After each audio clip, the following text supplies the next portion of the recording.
Hi guys, welcome back to Schauer Thoughts. My name is Sarah Schauer, and this is the first episode of the year. I'm so excited. Woo! Also, this is a podcast for left and right brainers, middle brainers, anyone with the central or peripheral nervous system, anyone with any bit of nerve. Welcome. I love neuroscience here. This is my year of medicine, ecology, and nature. Ooh! So, it's a pretty broad spread this year, but I'm excited. I feel like I got myself set up. So basically, if you're new here, I got sober 3 years ago. Woo, I'm 3 years sober, guys. And I decided to go on this learning journey. And my first year I got sober, and I was like, if I can get sober, I'm going to do stand-up. Got into stand-up. By the way, getting back into stand-up, I do have some offers for shows coming up, so I'm getting back into stand-up. But so stand-up was the first year. Second year, I got super into sociology. I still love sociology very, very, very much. I did every History Month, Heritage Month, Black History Month, Women's History Month, Asian American Heritage Month, LGBTQ, like Pride Month, all this stuff. And so then after sociology, the year after that, last year was all neuroscience. Actually, it's a pretty even spread because, I did get into physics and math, and I've loved math for a while. And it's just a smattering of everything. So this year, I guess the first year was culture at large, right? And then brain culture. And now we're getting into this is going to be my year of chemistry because you have to. So with then medicine and everything I'm learning about. So it's, bacterial cultures, I guess, environmental culture. So it's just a whole bunch of cultures. And so I'm excited, by the way, ever since I got into chemistry and I talk about, I ask questions on my Instagram stories because I do like to run things by Instagram story followers because they always go through the line by line and they give me sort of like feedback, and I really appreciate that as I'm learning outside of a traditional school system. But chemists and chemistry majors are the most responsive, detailed, nuanced, but also succinct answers I've ever gotten whenever I ask questions. Like they are down to it's so autistic friendly. And so I'm loving, chemistry scared me, but all the chemists and the people who are, in studying chemistry now and any sort of iteration of chemistry, right? Like biochem or spin chemistry. Cause I did get into spin chemistry recently. So everyone's, answers are so exactly what I was hoping for. So I'm excited. I'm now looking forward to chemistry because I know that people will be on it. But yeah, I'm also getting into medicine. I did talk about last year. I was studying gastroenterology and dermatology because it's an inside-outside situation, right? Gastroenterology is your innards, and then dermatology is your skin, which is also an organ. And so they're basically, and I hate to use a Harry Potter reference, screw J.K. Rowling, transphobic weirdo, but dermatology and gastroenterology give me a Fred and George situation because it's I'll be reading a book by a gastroenterologist or an article, and then I'll switch to a dermatologist, and they're so unafraid of referencing each other because they're basically working with the same sort of materials they really and so I love when anyone gets interdisciplinary, and gastroenterology and dermatology have been a breath of fresh air. How much they reference each other in books and articles is just so refreshing. I am oh my God, thank God. But I finished the mind-gut connection, and I'm going to be talking about that today because I do want to integrate some information. Because I was reading something on in Scientific American, and I love Scientific American. However, they were pondering something, and I was like, okay, this pondering has been answered before by people in gastroenterology, and so I'd like us to take our rest and digest system quite seriously, as it's an entire system, rest and digest. And if you're resting, right, that's going to be a lot of sleep researchers, yes. And it seems like some of the sleep researchers don't talk to people in gastroenterology or anything, sort of anyone in the body, really. And I want to be guys, work together. Your systems are complementary. they are cooperating. The signals are coming up from below and vice versa. Like, so I just want people to talk. But yeah, and I have a couple new books just to start me off this year. And I think I've already told you guys about The Beauty Molecule by Nicholas Perricone, MD. But so The Beauty Molecule is acetylcholine. Spoiler alert, sorry. But the thing is it's a dermatologist talking about the importance of acetylcholine. And what's wild is that I will be talking about that molecule today, as it's pretty integral to integrating gastroenterology and sleep science. Rest and digest. It's pretty crucial. And then I have two other books, and they are exactly what I wanted. So nuance for everyone, if you're new here. I love science. I love research, and I'm starting to love medicine. However, the thing is the bench to bedside. Bench, which is research, bedside medicine. You know, they're both operating in some pretty broken systems. Now, I still love the science of it all. However, the methods are like just so too simple, way too simple for all these complex systems within our body, you know? And so I picked up Elusive Cures, Why Neuroscience Hasn't Solved Brain Disorders and How We Can Change That by Nicole C. Rust. She is a neuroscientist, and she's talking about like all the things that she hasn't liked in research thus far. And when I tell you, when I first started reading this book, she was talking about her issues with the scientific method, the current scientific method. She's like, the way it's set up is as if like it's a domino effect. No, nothing in the body is a domino effect. Like it's all like cyclical. Like you can't, it's when the dominoes are down, they're not coming back up. You know what I mean? Like, so it's not like a compatible way of like measuring stuff. And she's also talking about, she's talking about like, a certain like drug research where approximately one truly new drug is produced, like novel new drug is produced every year. Most of them are like reiterations or like refinements of previous drugs. And so it's like there's so much. But then also here's the thing. I understand that everyone in research right now, everyone in medicine, under the current administration and previous. Oh, and we are going to talk about Reagan because Reagan, you keep fucking showing up. Literally, oh my God. Reagan is the thing that haunts every book that I read. When it was sociology, I was like, whenever I was like, I know some fucking awful shit is about to happen. But like, of course, Reagan shows up in, she's discussing, the political factors of, and, like the funding of research. And she's talking about in the 1980s, the Reagan administration focused on cutting spending and social support of all types, was among the first to go. The first attitude was that the federal government had no role in mental health services and that, quote, the administration was not supportive of research of a broad social nature. NIMH, which is the National Institute of Medical something. I'm blanking on what it's short for. You know what? Go ahead and correct me. NIMH was thus directed to shift its focus away from mental health services and more squarely towards biomedical research, reorienting research in mental health to focus more directly on the brain.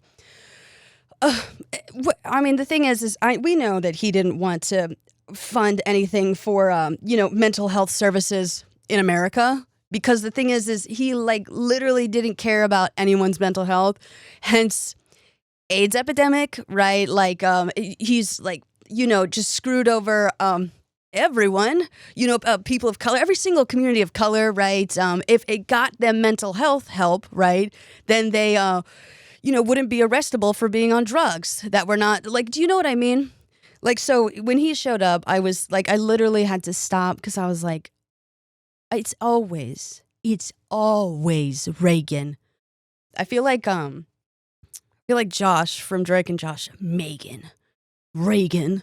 But yeah, fuck Reagan. Anywho, so I have this one, Elusive Cures. It's just such a good book. All of her, but the thing is what she's proposing is like a change to the system, and it has to do with everyone coming together because the bench has some issues. It's not to say that research is not important. It's just it has some issues. And then if I'm talking bench to bedside, I got to be thorough about this. Another book, Fragmented, A Doctor's Quest to Piece Together American Healthcare. And this author is also a doctor as well. I think she's an oncologist, internal medicine physician, Ilana Yurkiewicz. And she also writes for Scientific American. Hell yeah. But wouldn't you know, they both have the same issues, right? Everyone in their ivory towers. And now the thing is when it comes to like medicine, we all know how hard it is. Even if you do, God forbid, you need to go to a specialist and you don't have any like medical knowledge, you have to be able to communicate what that doctor said, if they believed you, in definite terms that are clear and convincing. Also operating in the current, like obviously there's like so many biases in medicine. There's just the thing is the division of specialties and like how like, you know, specific, I mean, it makes sense. The entire body is very hard to study like collectively. Anywho, but specialties, it's hard to like get people to talk. And the thing is medicine does have its own language. Obviously, it's like incredibly technical. And so if you were to think about it as like a translator scenario where could you imagine, this is what it's like in medicine, talking to someone who speaks like German, and then they tell you something and you're like, you understand conversational German and you're like, okay, that's what's wrong with me. Now you as the individual have to go to someone else who speaks maybe like Dutch. And so then now you've got to translate German to Dutch, and there are some German elements in Dutch. Like Dutch people can speak German, yeah, but like it's not and so it's just like you're like having to translate between two specialists, and you're gonna obviously lose some stuff in translation, and so it's just like not a good system. It's not a good system, and also why this is so important to me is because I was reading since I'm switching to medicine now and I love neuroscience, everyone in neuroscience studies the central nervous system. However, the peripheral nervous system does matter. What got me, so I'm really excited to finish these books. And then I'm finishing up The Beauty Molecule, introducing neuroceuticals, the breakthrough for ageless beauty. Now, the dermatologist does have to, this is also Nicholas Perricone, owner of Perricone, products that can be sold at Sephora and Ulta. And so he's probably going to, he's more of a salesy point, but he's also does have a chemistry background. So it's just cool. Acetyl-lichen is going to be everything that is important to what I'm about to talk about today. But yeah, so we're going to be integrating 3 books, The Mind-Gut Connection, This Is What It Sounds Like, and Why We Sleep, with a Scientific American article called Brainwashing, and it's how cerebrospinal fluid like clears out waste and like refreshes your brain at night. And we're just going to be combining some stuff. But that's my whole build up. So what happened with me over Christmas? Well, I mean, me and my butch, we had a nice Christmas. We opened gifts. She liked everything she got. It was just when two gay people haven't had a good Christmas, ever. Just like getting to be, quote, like little kids together and like, yeah, we got everything we wanted. I was opening gifts at one point, and the gifts were so thoughtful, I was getting nauseous, and I was like, I knew this would happen, and I was like, I just have to warn you, when I get too excited, I throw up. And that's cool because 90% of serotonin comes from your body. I think it's hormonal serotonin, though. It's not like, it's different from the serotonin that's, anywho. But yeah, so it'll make you a bit nauseous. And I was just saying, I'm just excited. Oh my God, wait a minute. I think I just answered a question to another question I had. Okay. The rest and digest system. Wait, I'm about to talk about arousal states, because there was something about autism that they found this, I think, what did they find? What inspired me to have this whole episode? Yeah, there was the metabotropic glutamate receptor 5. There was some new discovery with the glutamate receptor 5, MGLU5, and I was like, okay, guys, we need to all get together and kind of consolidate information. But basically, they were like, if we target this, receptor, then we can help people with their autism. And then the thing is if you ever want to see like people really beat a dead horse, whenever there's a new research article about a certain molecule or a certain drug or a certain something, neurotransmitter, go on Connected Papers, type in that term, and the redundancies will be astounding. And then the thing is like people in research, people with like doing like their PhDs, the rate at which you guys are expected to churn out papers is what?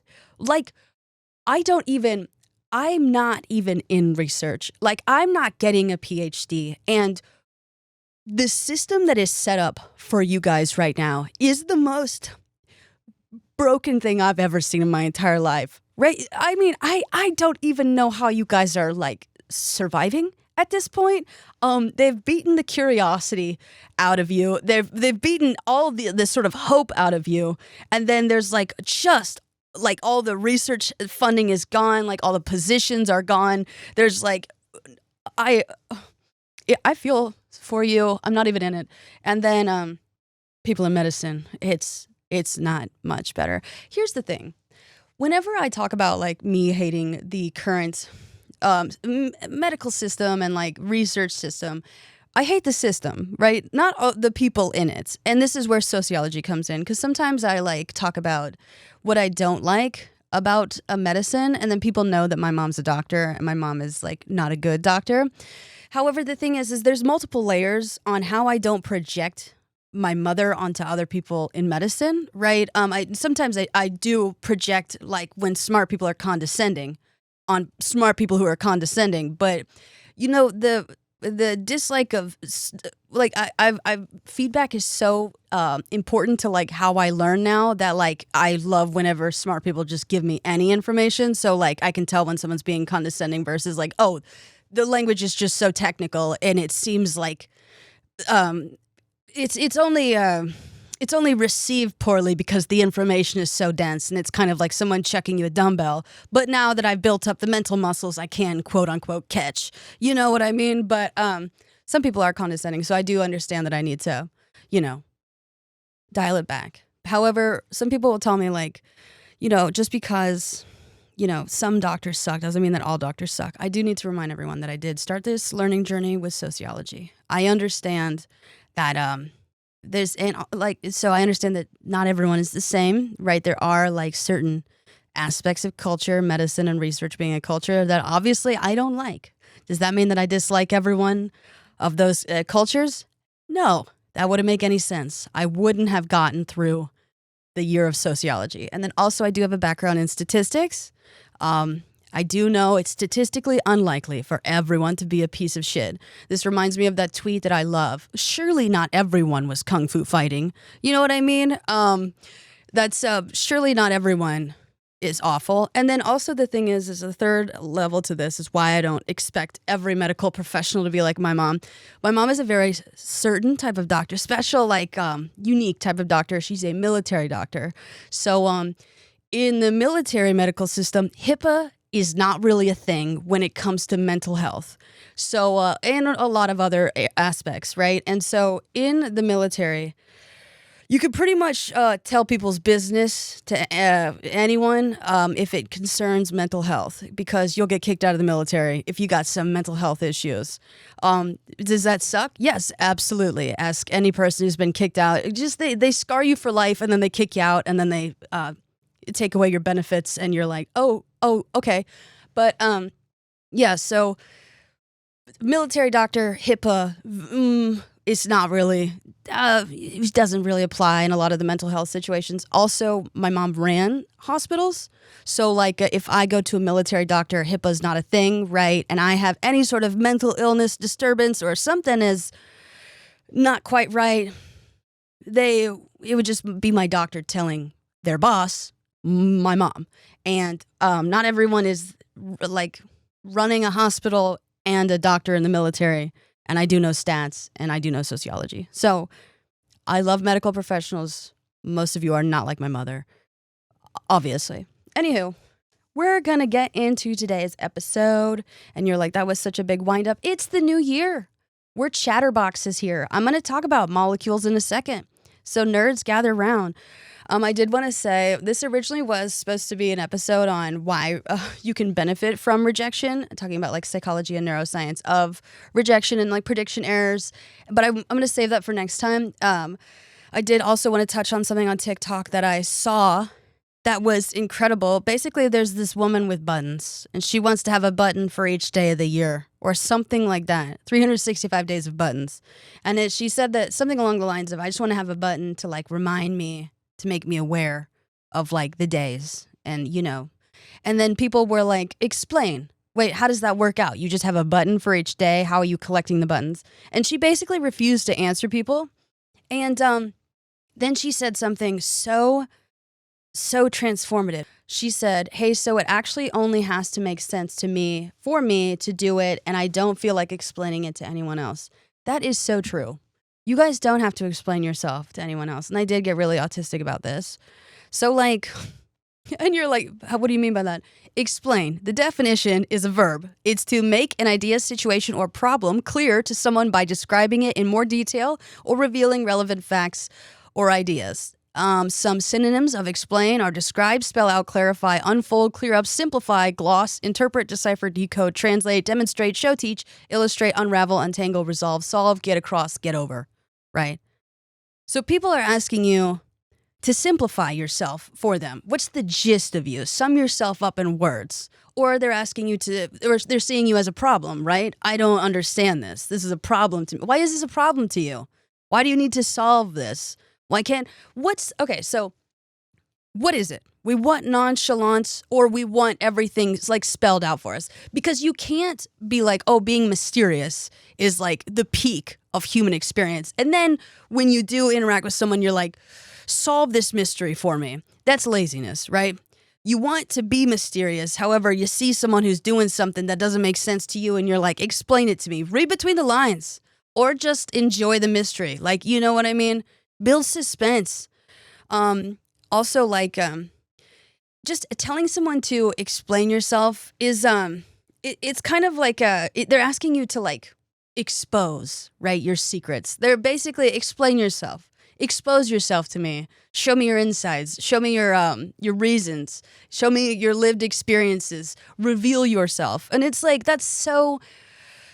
No one is asking men to explain themselves. The only time we're asking men to explain themselves is when they genuinely are making no fucking sense and people's lives are on the line, or like it's so inefficient that it's like painful, right? Like the only time I would want a man to explain himself to me is if he literally like backed into my car while like texting, explaining why you're so fucking dumb. But like I get the gist of most dudes. Most, right? Most does not mean all. It's just yeah. So it's just like basically telling, it's like telling people to like show them your, just expose yourself, reveal to me, spell it out. Like, no, you don't need to explain yourself to anyone. I do like explaining myself to a lot of people because I felt perpetually misunderstood. However, if I ever post something where I'm like, you know what, 365 days of the year, I'm going to have a new button and I'm just going to hold that button. I don't need to make sense to anyone. Because I'm not an authority figure on buttons. This is not life or death for people. There's no button shortage that I'm aware of. And we're all fine not knowing why. That's like, it's mystery that is just lore building.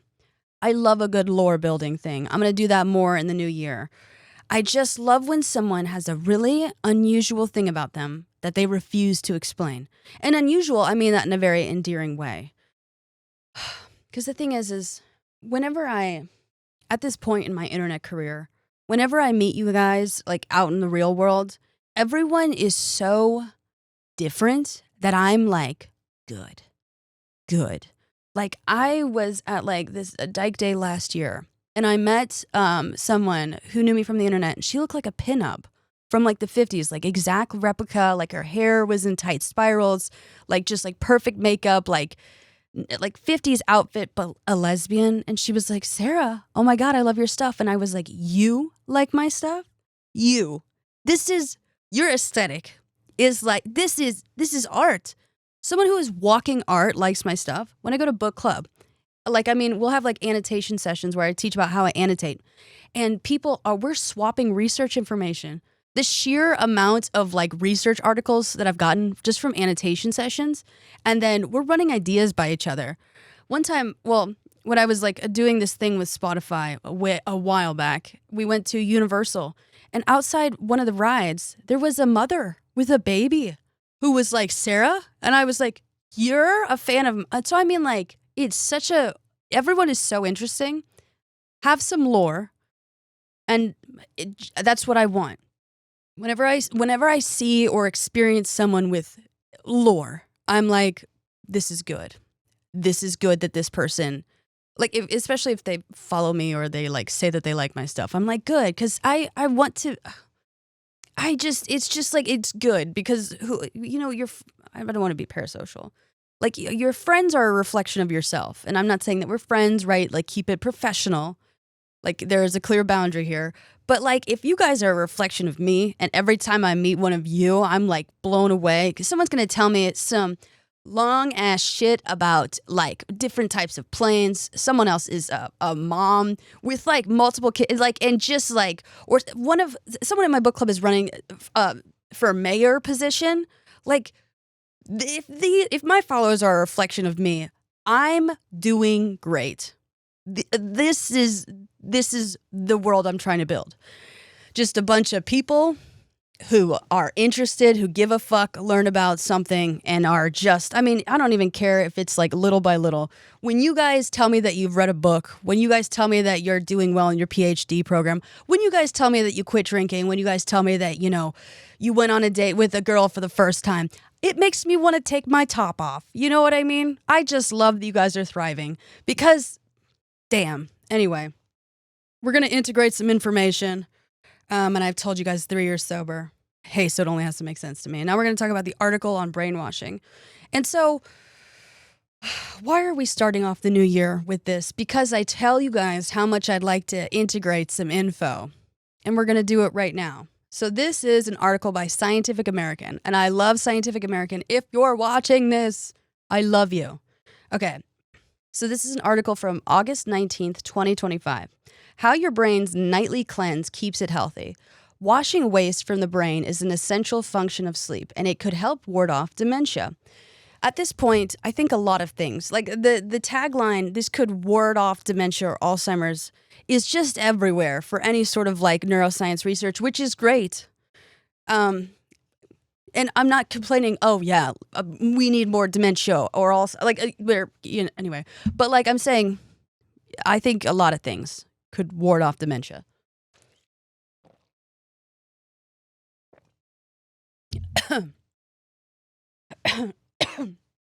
All right. You can see it coming in right there, the little spot, says neuroscientist and engineer Laura Lewis. A remarkably bright pulsing dot has appeared on the monitor in front of us. We are watching in real time the brain activity of a graduate student named Nick, who is having an afternoon nap inside an imaging machine at the Massachusetts Institute of Technology, where Lewis has her laboratory. The bright spot first appears towards the bottom of the screen, about where Nick's throat meets his jaw. It moves slowly upward, fades, and then is followed by another bright dot. It really comes and goes, says Lewis, who is affiliated with the Massachusetts General Hospital. It's in waves. This moving dot depicts something few people have ever seen. Fresh cerebrospinal fluid flowing from the spinal cord into the brain. Part of a process that researchers are now learning is vital for keeping us healthy. For decades, biologists have pondered a basic problem. As human brains whir and wander throughout the day, they generate waste, excess proteins, and other molecules that can be toxic if not removed. Among those proteins are amyloid beta and tau, key drivers of Alzheimer's disease. Until recently, it was entirely unclear how the brain takes out this potentially neurotoxic trash. In the rest of the body, garbage removal is handled initially by the lymphatic system. Excess fluid and the waste it carries move from tissue into the spleen, lymph nodes, and other parts of the system where certain particles are removed and put into the bloodstream to be excreted. It was long thought that the brain can't use the same trick because of the so-called blood-brain barrier. A protective border that keeps infections from reaching critical neural circuitry stops the transport of most everything in and out. In 2012, researchers at the University of Rochester, led by neuroscientist McKagan Nadergaard, made a pivotal discovery. A previously unknown circulatory system was flushing toxic waste from the brain. In mice, they showed that an influx of cerebrospinal fluid, CSF, washes through the brain's perivascular spaces, which are donut-shaped tunnels that surround blood vessels. Using water channels on the surface of astrocytes, a type of cell that supports brain functions, the CSF mixes with interstitial... Okay, guys, remember, I'm not in med school or research, so when I say a word out loud, I don't have an internal monologue.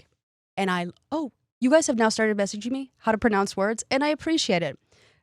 Interstitial fluid in the spaces around the brain cells and collects built-up waste. Then the fluid leaves the brain through the perivascular spaces around veins, taking the garbage with it. Nadergaard and her team called their discovery the glymphatic system. Woo! G for glial cells, of which astrocytes are a subtype, and lymphatic to reference the waste clearance function. The next year, in 2013, they published an important additional finding. The housekeeping was most active and efficient during sleep. Wakefulness clearly shut it down, Nadergaard said, probably because the precision that neural networks need to process the external world when awake isn't compatible with the cleanup process. That findings suggest this newly discovered brainwashing process is one of the critical functions of sleep. Sleep is clearly for the brain, Nadergaard says. When you wake up refreshed after good sleep, it probably is because your brain had a tune-up similar to your car. How many times have I used a car analogy? Oh my God. Wait a minute. Okay. Ugh. Speaking of validating, actually, you know what? I'll get to it later. I need to remind myself of this. In Elusive Cures, when they were talking about the issues with neuroscience and the bench, they were like, it's similar to trying to tune up a car from the inside of the car. And I was like, you motherfucker, I love you. I literally said that, right? Like, my issue with neuroscience is that they'll try to like do a diagnostic test on a tablet inside your car, hook it up to the electrical system, and they'll get an error code, quote unquote, from your brakes. And then they'll just silence the error code on the actual tablet and never get out of the car to check the brakes. This neuroscientist basically said the same thing. And I was like, I again, took my top off, right? I might have stripped down nude and run in the streets. I was like, I'm not crazy. Because, the internet, when you're appear to be a woman learning outside of a school. Oh my God, I'm homeschooling myself. I'm a homeschooler. Wow. And I am weird. I'm so sorry. No, homeschooling is so valid. But no, she said it too. And I was like, yes, validation from someone within. Okay, so we have a mechanic analogy here. Anywho, let's go down.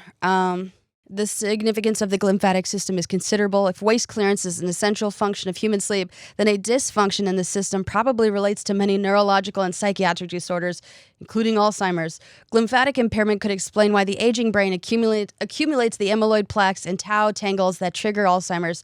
And there is some evidence that conditions such as traumatic brain injury, which is associated with Alzheimer's, interfere with waste clearance. If it's the thing that holds all those things together, says Jeffrey Iliff, a professor of psychiatry and neurology at the University of Washington School of Medicine, who worked with Nadergaard on the original studies, well then, if you target it, that opens the door to primary prevention of neurodegenerative diseases. All right. Bop, bop, beep, bop, beep, bop, bop, bop, beep, bop. Okay. Although it's been clear for years that accumulation of amyloid and tau proteins lead to Alzheimer's, the link between sleep and the waste clearance process that might get rid of them was not obvious. For decades, sleep researchers focused primarily on sleep's role in memory processing.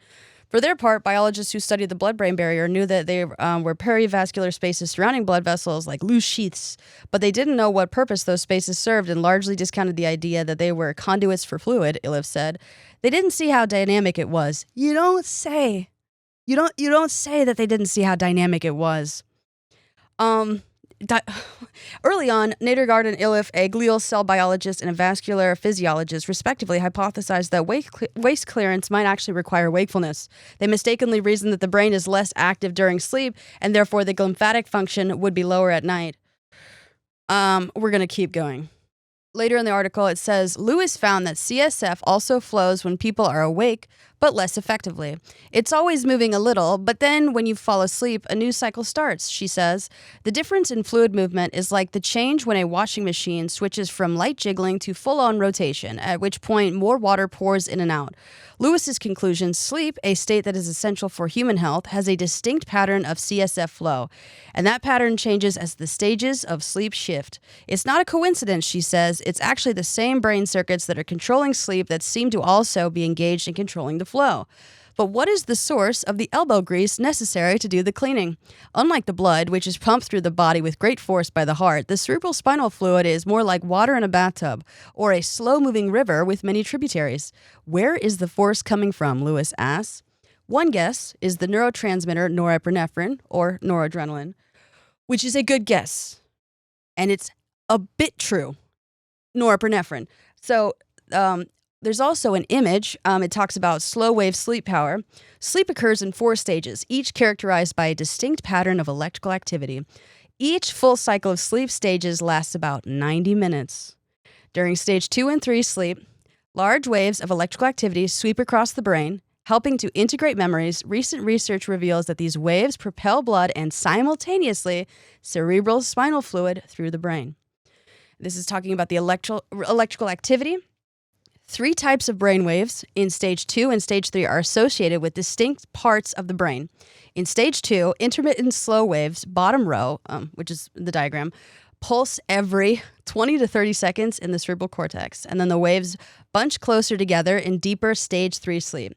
These slow waves have been associated with memory consolidation. They are now thought to also correspond with a rhythmic pumping pattern of blood and cerebral spinal fluid in the brain. Yes. So what I would like to circle back to is the question, where is this force coming from? During sleep, and I want to say this, during sleep, most voluntary muscles, your arms, legs, fingers, are paralyzed in a process called REM atonia. It prevents you from acting out your dreams. Respiratory muscles, including your diaphragm, remains active for breathing, and some eye muscles are also working. So they're saying, what muscles, what is pumping the cerebral spinal fluid? Could it be norepinephrine, noradrenaline? By itself, that's unlikely. However, I just finished reading The Mind-Gut Connection by Emeran, Mayer, MD, how the hidden conversation within our bodies impacts our mood and our choices. So they're talking about the rest and digest system. What bugs me about this question is that the answer is so obvious in so many different ways. And I'm not about to make one connection. I'm about to make a lot of connections, okay? And there's actually going to have to be a part 2 to this because we're integrating 2 systems. So they said, what is the source of the elbow grease necessary to do the cleaning? Unlike the blood, which is pumped through the body with great force by the heart, the cerebral spinal fluid is more like water. So where is this force coming from? Where is this force coming from? Page 189 of the Mind-Gut Connection. Interestingly, while our body movements are turned off, the brain-gut microbiota axis is more active during sleep than at any other time. The migrating motor complex, the powerful contractions and bursts of gastrointestinal secretions that pass through our intestines every 90 minutes when there is no food in our gastrointestinal tract, are fully activated during sleep and dramatically change the environment of our gut microbiomes and presumably their metabolic activity during this period. Based on what we know today, it is likely that these contractile waves are also associated with release of the many signaling molecules in the gut and with transmission of this information to the brain via the many gut-to-brain communication channels. So, the sleep cycles in your brain, right, every 90 minutes, and they're clearing out waste. You know what's also at the same time, every 90 minutes, literally synced up with those cycles is your intestines and your guts, right? You're clearing out waste at the same time. At the same rate. So let me answer this question. What is the migrating motor complex? The synchronous periodic pattern of gastric motor activity during interdigestive/fasting periods, like when you're asleep, which moves from the stomach to the terminal ileum over a period of 90 to 120 minutes and is controlled by complex neurohormonal mechanisms. It's called the migrating motor complex and comprises 4 phases. This housekeeping complex generates peristaltic waves of activity and promotes passage of indigestible food products, cellular debris, and bacteria through the gastrointestinal tract. So they're also clearing their system every 90 minutes. Now, the thing is why I also want to remind everyone, when you're laying down, when you're asleep, gravity is a top-down force, right? And so when you're standing up, right, it's when you're laying down, the gravity is evenly spread. And we're going to get into gravitational waves and gravity waves, which are different. Phase 1 of the migrating motor complex is associated with motor quiescence with no contractions and lasts approximately 40 minutes.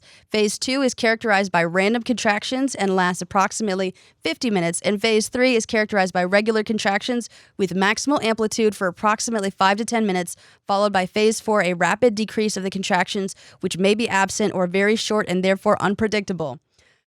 We're bringing in a third book, because we're going to integrate some information for everyone. So if you're like, oh, but 40 minutes, 50 minutes, 5 to 10 minutes, those don't add up. Oh, they do. Okay, so if you guys are good at keeping time and rates, we actually are going to get into what rhythm is. We're now in the book Why We Sleep by Matthew Walker, PhD, who is a sleep scientist. So there's 2 stages of sleep, NREM and REM. They play out in a recurring push-pull battle for brain domination across the night.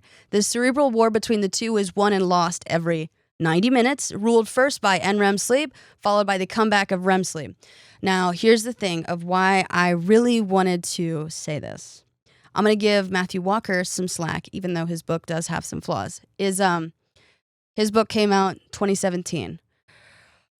The mind-gut connection, which talked about the migrating motor complex and the brain-gut axis, 2016. The cerebrospinal fluid, right? What's this thing? What's this force? Clearing out the waste every 90 minutes on this pattern of, a very specific timing pattern. What is it? What is it? What is it? Where could it be? We know that the blood has the heart. You guys, it's the rest and digest system. Gastroenterologists, their field of study, they said this shit, proposed it, we're talking about it, in way before 2016. So we're in the rest system, the other part of the digest system, and you're like, what's the force? What's the force for this clearing of waste? This clearing, you know what other part of the body is clearing some waste on the same time? And then it's the only muscles that aren't really paralyzed. I mean, you got your diaphragm and your eyelids. Your eyelids are actually, and your diaphragm are incredibly important to this. If I had to take a guess, that's why I'm frustrated. But Why We Sleep did come out the year after. He's getting more grace from me. So he also does say that different species have different NREM and then REM cycle lengths. Most are shorter than that of humans. The functional purpose of the cycle length is another mystery of sleep.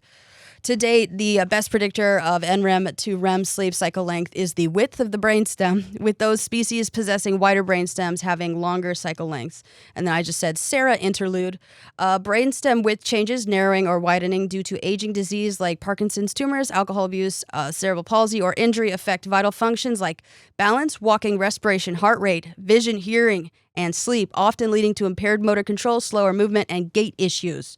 As the brainstem relays crucial signals between the brain and body, smaller widths are often a signal of neurodegeneration and balance problems. So, if you're talking about balancing, we're also going to be talking about internal senses, right?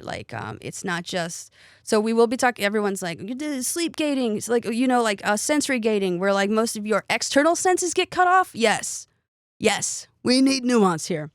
So, page 43 of Why We Sleep.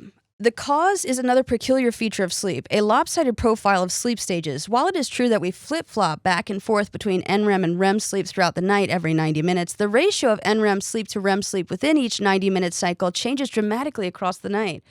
In the first half of the night, the vast majority of our 90-minute cycles are consumed by deep NREM sleep and very little REM sleep. But as we transition through into the second half of the night, the seesaw balance shifts, with most of the time dominated by REM sleep, with little, if any, deep NREM sleep. And so this is page 45 to 47, how your brain generates sleep. Prior to bed, your waking brain activity is frenetic, meaning that the brain waves are cycling, going up and down, perhaps 30 or 40 times per second, similar to a very fast drum beat. This is termed fast frequency brain activity. Moreover, there is no reliable pattern to these brain waves. That is, the drum beat is not only fast, but also erratic. No, there is a pattern to this drum beat. We just have, we have a polyrhythm going on. Two things are moving, or we have a backbeat, or we're going to get into rhythm. So this is What It Sounds Like. Sarah, another book. I told you that we're integrating information. So this is what it sounds like. A record producer who was an audio engineer. And she's now a neuroscientist talking about like the different aspects of authenticity, novelty, expression. And then, there's melody, rhythm, timbre, lyrics, right? Which are the musical dimensions, which are the ones that are mainly happening in the body. They're not exclusive to the body. So this is from her book. Your own experience of rhythm is almost entirely subjective. A song's time signature and tempo are objective properties that can be accurately notated on a score. Its rhythm is a psychological property. Often there is no agreed upon answer to the question, where do the true beats land in this rhythm? Music theorists use the word tactus to refer to your own personal interpretation of where you find the beat on a particular record. The word tactus is related to tactile. Rhythm seems to touch our body.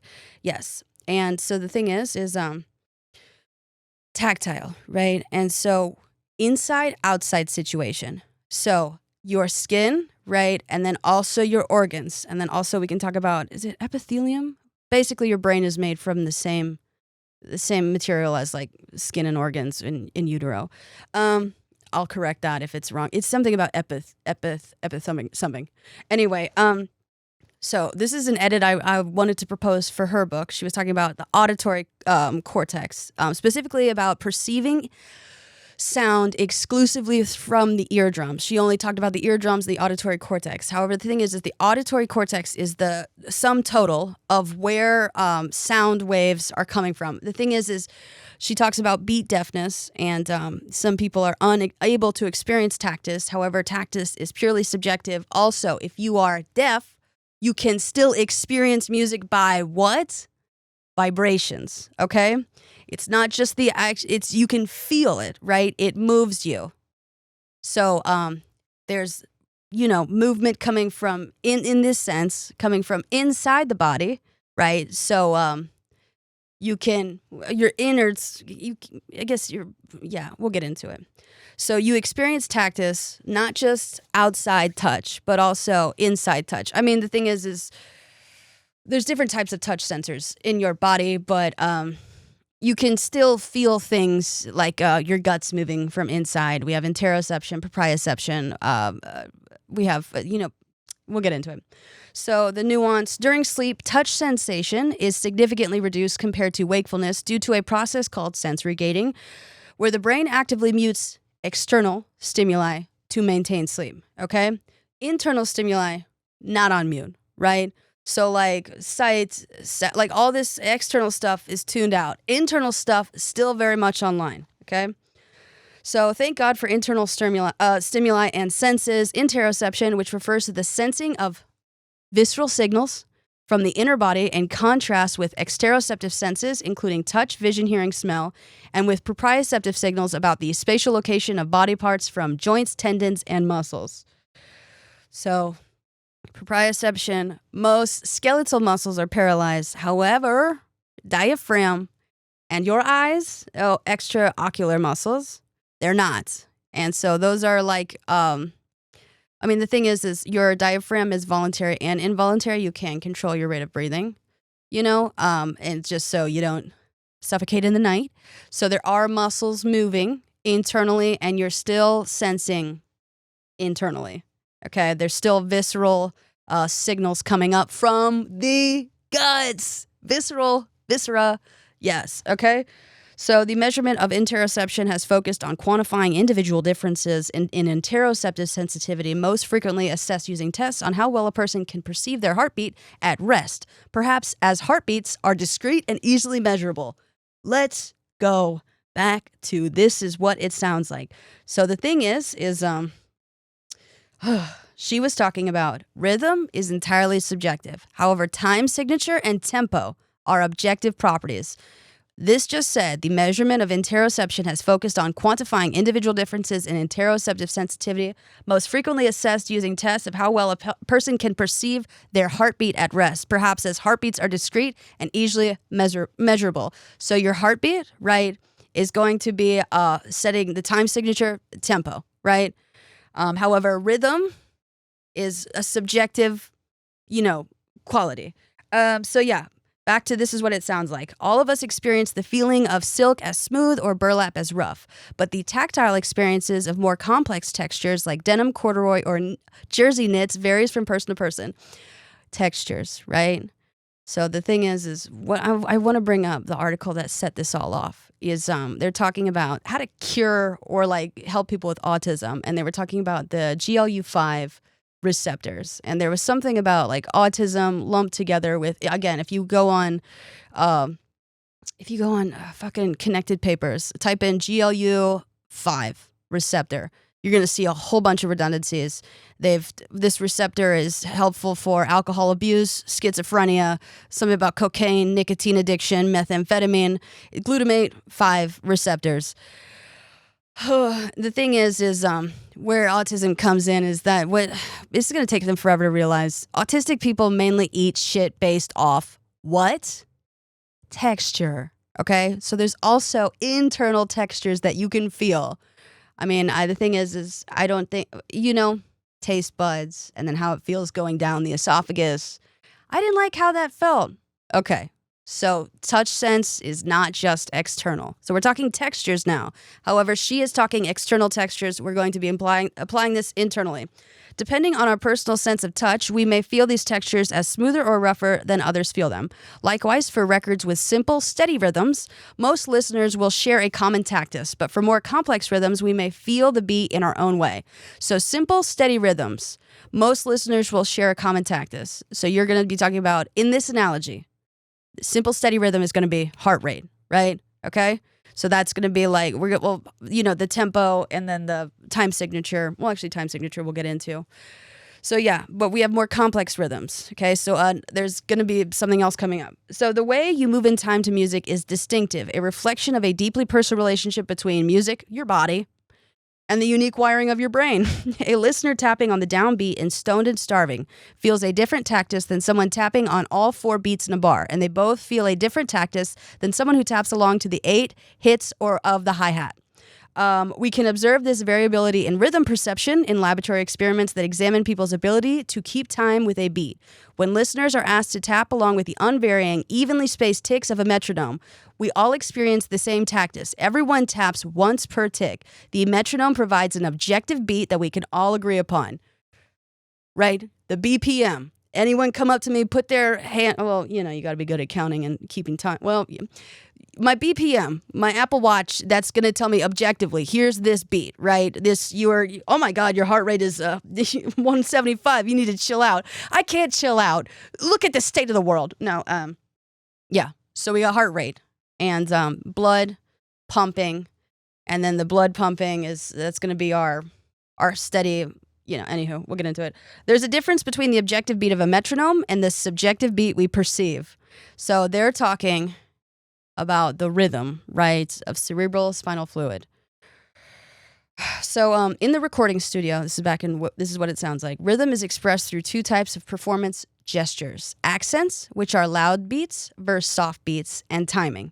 Accents provide us with mental clues suggesting how the music is organized into bars or phases, allowing us to subliminally, not consciously, count along and anticipate changes in the musical structure. So there's not just accented rhythms, but also metronomic rhythms, uniform, unaccented rhythms like dance pop, EDM, and techno. Sidebar, because this is just so fun. EDM, techno, and dance pop, they share a standard rhythm. A 4/4 time, for example, dance pop has a strong, steady 4 on the floor kick drum, boom, boom, boom, boom, with a prominent backbeat, snare on beats 2 and 4, often around 100 to 130 BPM. They are built on catchy melodies and simple, loopable structures that emphasizes the main beat for easy dancing and layering with syncopated rhythms like tresillo. I mispronounced that. So, okay, we got our steady, the metronome inside our body is heart. Gonna be that, right? However, layering with syncopated rhythms. So, tresillo is Spanish for triplet. If we have time, we can take this to the chemical level with molecules like acetylecon's triple signal, the complex multiphasic release pattern of acetylecon ACH in the brain, particularly in the striatum, which we will get back to, showing distinct phases like an early peak, a dip below baseline, and a late peak. If you're in music, what does that sound like? Okay? So layering with syncopated beats like tresillo is Spanish for triplet. The chemical level with molecules like acetylecon's triple signal. It has a triple signal, the complex multiphasic release pattern of acetylecon in the brain, acetylcholine in the brain, particularly in the striatum, which is the reward center of the brain. And so we're talking about getting different rewards from beats, right? Showing distinct phases like an early peak, a dip below baseline, and a late peak. And then you guys are going to say, Sarah, this is a massive jump. Tresillo to acetylcholine. I know, but I'm also going off the new book I'm reading, Elusive Cures, on page 70, where the author is talking about genetics, genes being like piano keys and the pianist being the environment, where genes control acetylcholine by providing instructions for making the enzymes that synthesize it and the receptors that bind for it, especially since everyone here seems to really want to go off a music analogy. The thing is if you make a arts analogy, follow it to the end, because you're actually going to answer your own question, because the arts also have principles and methods. Oh my God. Okay. And so pause. I'm going to get back to acetylcholine and what it does for sleep. This is what it sounds like continued. Our fondness for the tactus we perceive on a record is also influenced by the timing of the band's performance gestures, especially on realistic records where the drummer's body is controlling the groove. Drummers opting to record while listening to a click track, a metronomic tick used to establish tempo, like your heart, rely on an external source of time to make sure that the tempo remains steady from the beginning of the song to the very end. However, in this situation, it's flipped. It's inside of you. Your metronome is your heart. That's your click track. Okay? So then this often has advantages. It lets listeners predict acoustic events with greater accuracy. We can know exactly when the next beat will arrive, thereby allowing tension to build slowly over the full length of the song rather than section by section. But a click track can also impose unwanted constraints. Much of the pleasure we derive from music listening comes from its tension and release. The push and pull of building anticipation and letting go.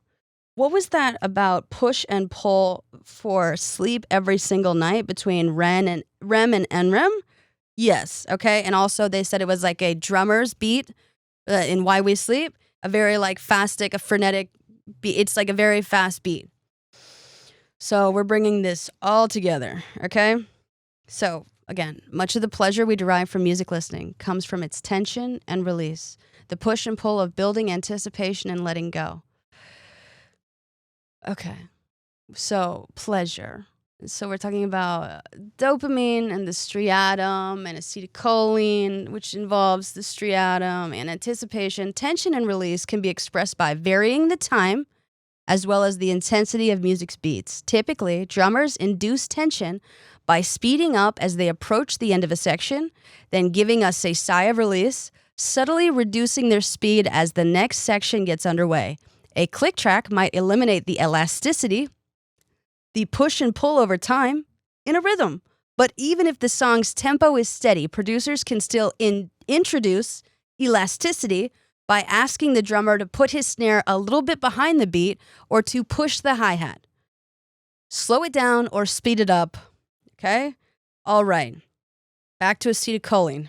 It plays a dual role in sleep, being crucial for promoting wakefulness and rapid eye movement sleep, while its reduction, its slowing down, is key for slow wave sleep and a declarative memory consolidation, acting as a switch between cognitive states for learning and rest. However, the thing is, it's not an on and off switch. It has an up, a down, and an up again, right?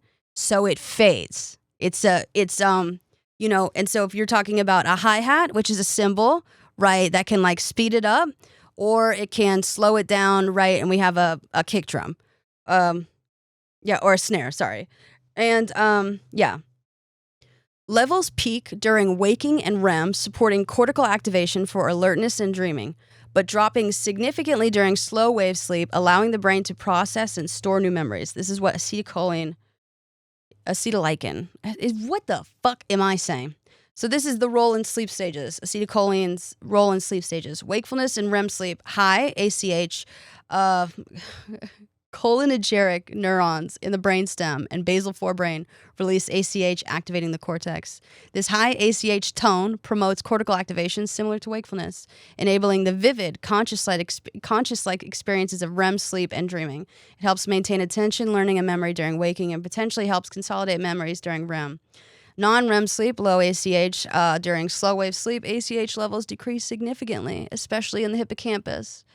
This drop in ACH is thought to facilitate the transfer of memories from the hippocampus to the neocortex for long-term storage. Key functions and effects of acetylcholine's role in sleep. Memory consolidation. Low ACH during slow wave sleep is essential for declarative facts events. Memory consolidation, while high ACH during wakefulness helps form new memories. Cortical activation. ACH drives fast EEG rhythms, promoting alertness and cortical excitation, and then REM sleep initiation. Cholinergic systems are crucial for initiating and maintaining REM sleep. So when it's like a fade in, fade out chemical, right? It's and the thing is so REM and NREM sleep fight, right? There's push and pull, and then additionally, acetylcholine, especially when it comes to the striatum, helps the brain learn which cues predict rewards or lack thereof and promotes the excitation of learned associations. It also allows for behavioral flexibility, allowing adjustments in behavior based on changing environmental predictions. And drumroll, salience encoding. It encoded the importance of stickiness of a stimuli, influencing dopamine signals and learning rates. Circling back to this is what it sounds like. I'm rereading a section. Much of the pleasure we derive from music listening comes from its tension and release, the push and pull of building anticipation and letting go. Building anticipation, dopamine, right? And we have tension and release. Okay, tension and release can be expressed by varying the timing as well as the intensity of the music beats. Typically, drummers induce tension. So, tension is being induced by speeding up as they approach the end of a section, then giving us the sigh of release, subtly reducing their speed as the next section gets underway. A click track might eliminate the elasticity of the push-pull over time in its rhythm. If it was just the heart, it would reduce the elasticity over time. But even if the song's tempo is steady, producers can still introduce elasticity by asking the drummer to put his snare a little bit behind the beat or push the hi-hat.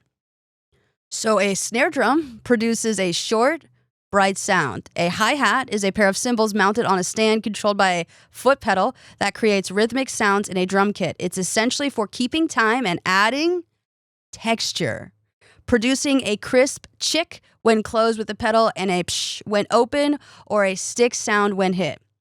So we're continuing when reading. The great session drummer, Jim Keltner, known for his work with Bob Dylan, George Harrison, and Eric Clapton, has the remarkable skill of timing his tom fills in such a way that you don't think he could possibly make it to the downbeat on time, yet he always does. This performance gesture adds a syrupy elasticity to parts of the track. Syrupy elasticity or stickiness of a stimuli. So,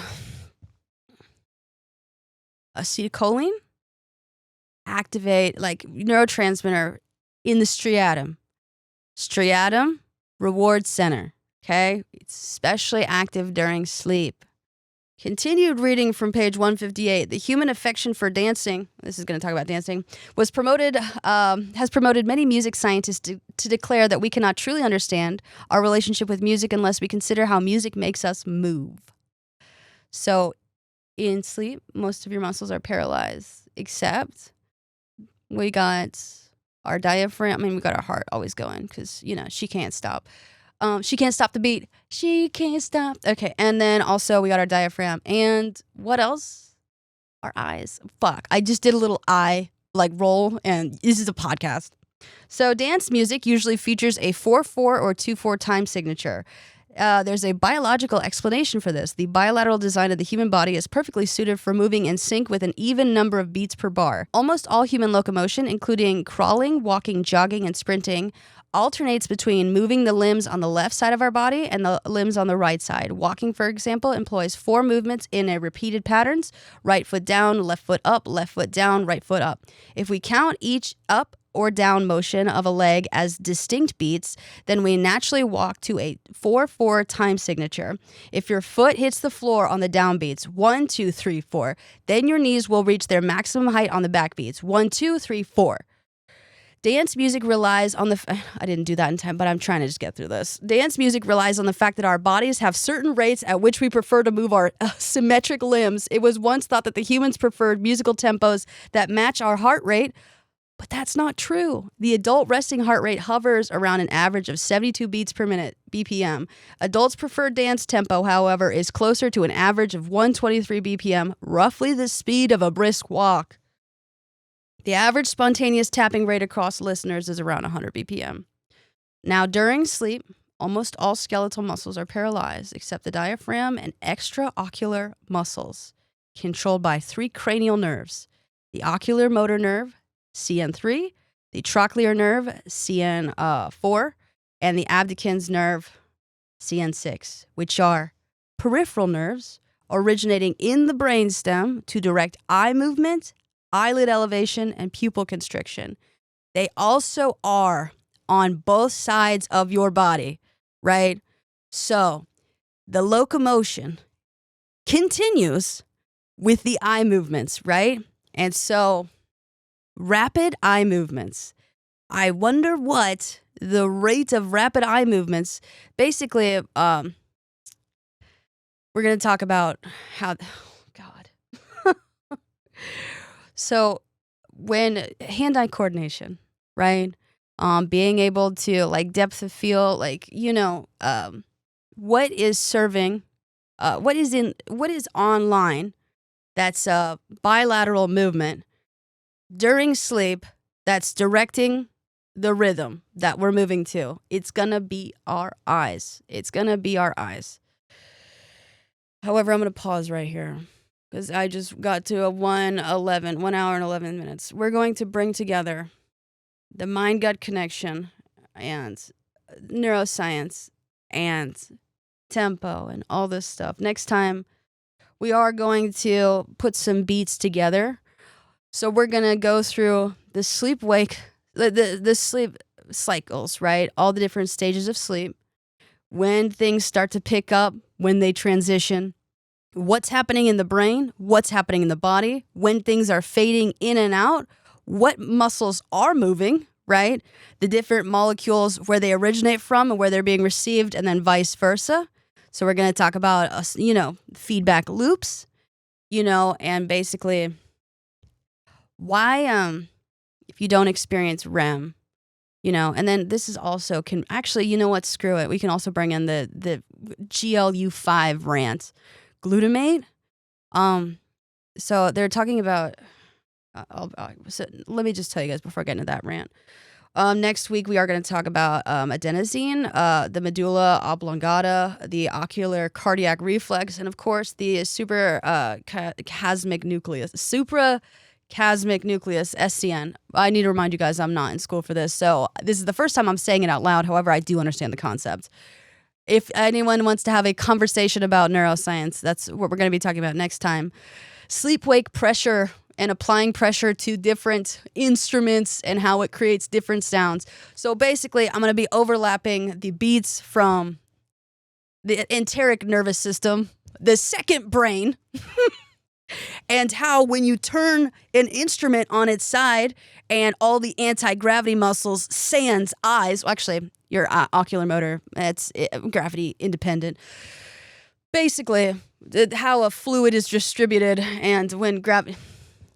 It all lines up like it's just fun to put together. Anyone spent time to talk to each other, but you know, you're going to get it through a really long explanation of music theory. But how I'm going to tie this together is with the gut-brain axis. No one takes gastroenterologists. I don't know how you guys are. Like, the thing is you have this second brain, right? And like it basically takes over at night. And you, it's like, what's pumping the cerebrospinal fluid every 90 minutes? What's clearing out waste? Oh yeah, the lymphatic system, it is. However, the thing is what's also that big migrating motor complex that happens every single time during periods of fasting? And when are most people fasting? At night? We're going to integrate it all next time. But I did want to say my little rant about the metabotropic glutamate receptor 5, a potential target for neuropathic pain treatment, which is valid. Guys, listen to what I'm saying. So MGLU5, metabotropic glutamate receptor 5, isn't made by a single part of the body, but it's a type of receptor protein found widely throughout the mammalian central nervous system, particularly abundant in the forebrain cortex, hippocampus, and striatum of the brain, as well as in these brain regions, as well as on neurons, astrocytes, and even in the gut. It's produced by cells like neurons and the astrocytes in these brain regions and other tissues where it functions to modulate nerve cell activity, influencing learning, memory, pain, and behavior. Where it's found, brain, highly expressed in the cortex, the somatosensory cortex, hippocampus, striatum, and amygdala. The neurons, primarily on the postsynaptic side where signals arrive of neurons. Astrocytes, also found on the support cells in the brain. And the gut, present in the intestine, involved in visceral pain. So the thing is like, they're like, we need to target this receptor in the brain. However, what this does if you connect it to the gut is it tells you about GERD, gastrointestinal distress. It talks about like visceral pain and pain from your guts, you know? So they're like, we're going to target this receptor and then hopefully everything will be good. You still have trapped gas. And then they brought in, if you, like, again, you looked at connected papers. And I know that it's going to be more complex than that. I hear you guys. I already hear the tactus of the fingers on the keys. The thing is like, all the examples of people that they used when targeting this one receptor are people who smoke meth, people who do cocaine, people who smoke cigarettes, autistic people, and it's basically like they're like, God, this is the common denominator for all these people. Well, if you think about what smoking meth and snorting coke does, right, you're gonna get more air trapped in your gut, like you're smoking something, you're snorting something, you got more air in there, right? You smoke a cigarette, and also uppers are appetite suppressants. So now all the smokers, everyone who's like smoking something and like of course there's trapped air, and that it's an appetite suppressant. And then what did I say about autistic people? They eat based off like texture. And the thing is when choosing foods based on texture, that doesn't necessarily mean that it'll agree with your stomach.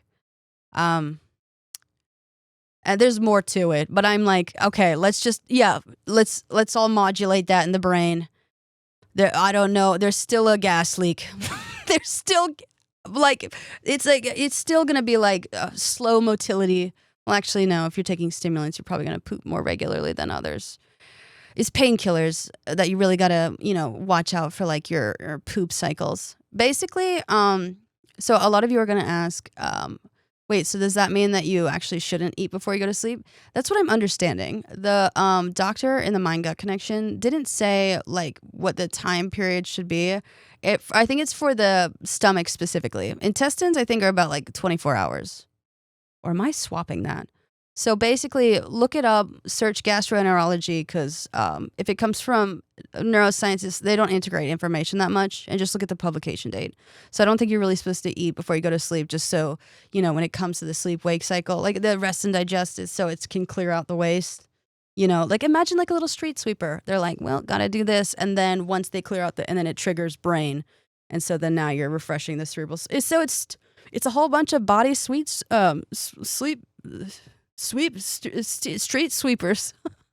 Anywho, I know this was a bit convoluted. I'm just like, I was just mainly like, if everyone's gonna insist on using a musical analogy, we know that music has principles as well, right?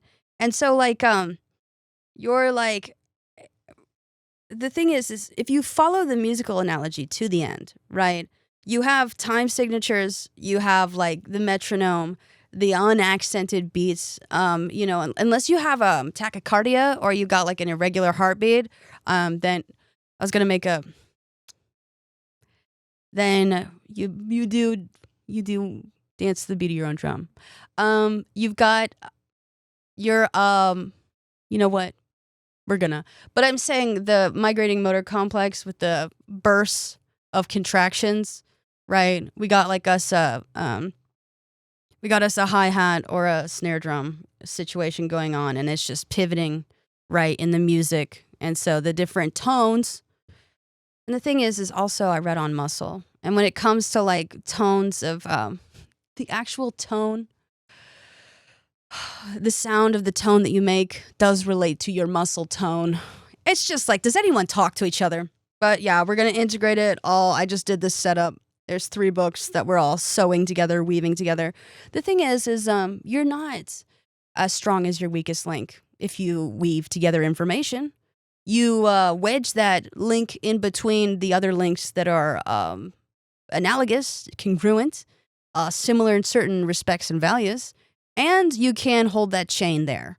And that chain is the system. Because the thing is like why, like with the book Fragmented and like research, it's all like such a strict like line of study. It's like you're only doing this area of engineering or this. And it's basically like giving you a string.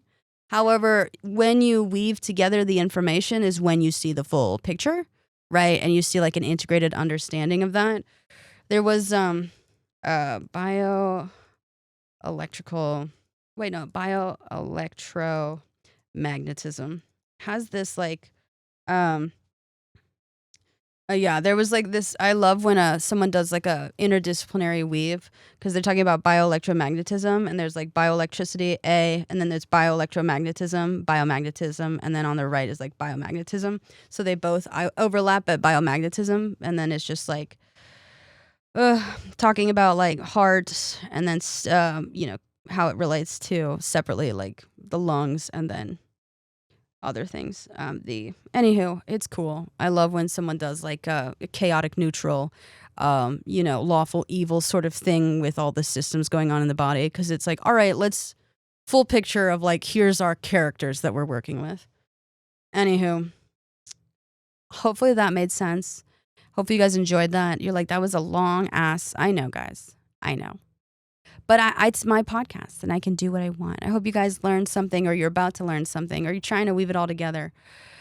But this has been Schauer Thoughts. Make sure to like and subscribe. Rate me 5 stars on Apple Podcasts, Spotify, wherever you get your podcasts. And we're going to,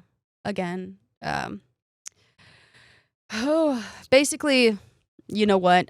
When you're like, so you want to just keep talking, but like, that you'll go on forever. I had to cut myself off right there, but we'll continue this next time. Thank you guys so much for listening. I love all these books. I love medicine. I love science. The systems are broken, but the people are suffering, and I feel for you, and I appreciate you guys deeply, and you do so much great and valuable work. And I'm so sorry for the ivory towers, and I'm so sorry for the research funding. Fuck Ronald Reagan in every single way. I will talk to you guys next week. Bye.